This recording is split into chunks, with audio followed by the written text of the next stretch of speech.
Bien-aimés dans le Seigneur, que l'amour, la paix et la communion du Saint-Esprit soient avec vous.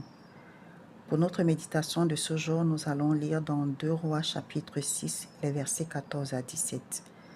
Mais avant notre lecture, nous allons ensemble chanter le numéro 392 dans Sur les ailes de la foi.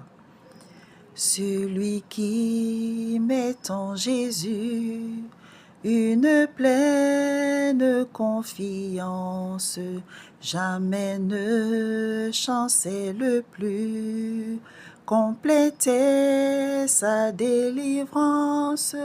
Par la foi, nous marcherons, par la foi, nous triomphons, par la foi, mon Rédempteur me rendra plus que vainqueur. Oui Seigneur, nous voulons te dire merci pour la victoire que tu nous as donnée en Jésus-Christ par la foi. Nous te prions pour que ce matin encore, tu ouvres notre intelligence à la compréhension de ta parole. Amen.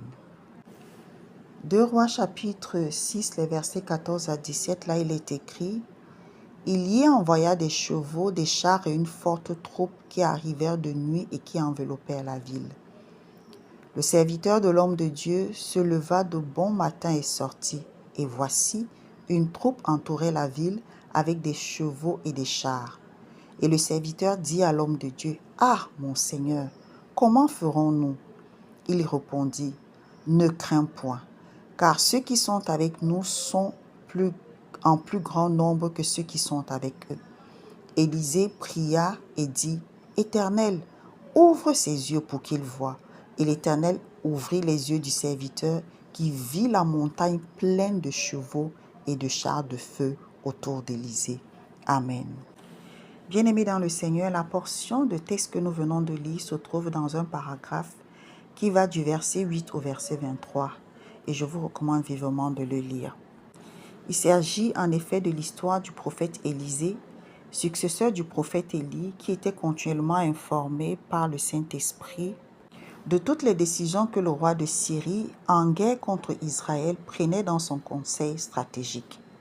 Le roi de Syrie décide alors, après enquête, de faire prendre le prophète.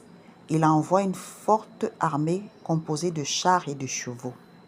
C'est ce spectacle que le serviteur d'Élisée, sorti le premier ce matin, découvre. Effrayé, il rapporte son inquiétude à l'homme de Dieu en disant: Que ferons-nous?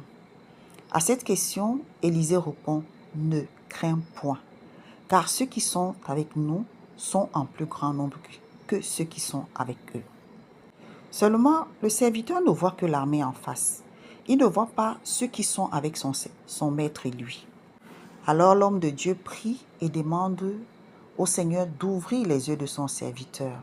Dieu l'exauce et le serviteur voit l'armée composée de chars et de chevaux de feu qui les entourent. Bien-aimés, ce récit nous rappelle qu'en tant qu'enfants de Dieu, nous devons prendre conscience du monde spirituel.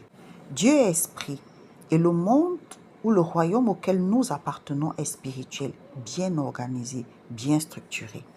Et nous sommes appelés à marcher non par la vue, mais par la foi.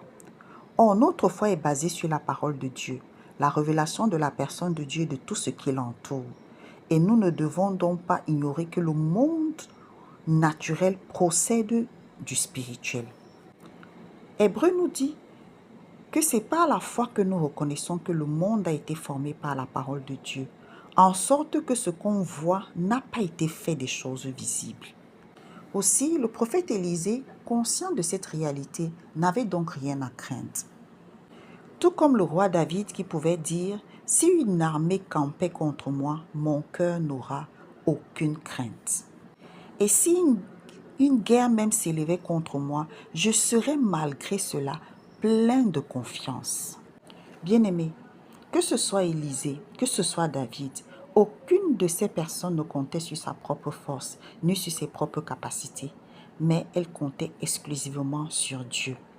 Parce qu'elle regardait non point aux choses visibles, mais aux choses invisibles, qui sont éternelles.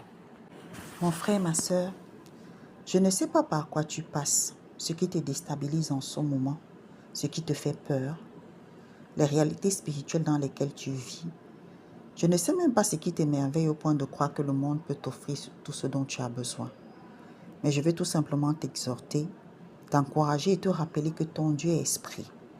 Et ce qui t'entoure, ce qui est en ta faveur est beaucoup plus grand que ce que tu imagines, que ce que tu vois.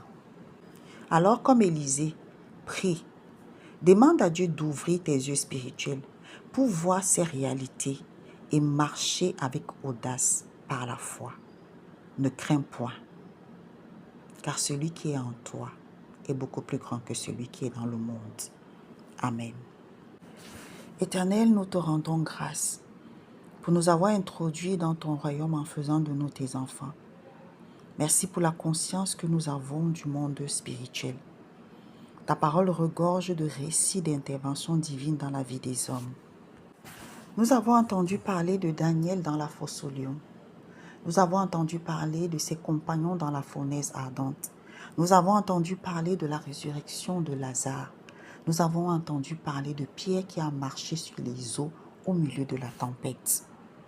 Alors nous te prions pour que tu ouvres les yeux de tes enfants, qu'ils prennent conscience du royaume auquel ils appartiennent.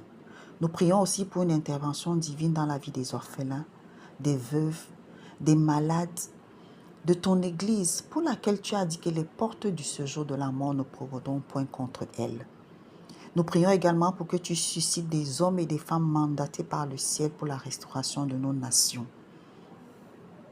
Et nous confessons avec audace que si Dieu est avec nous, qui peut être contre nous? Éternel, nous te bénissons et nous t'adorons au nom de Jésus. Amen.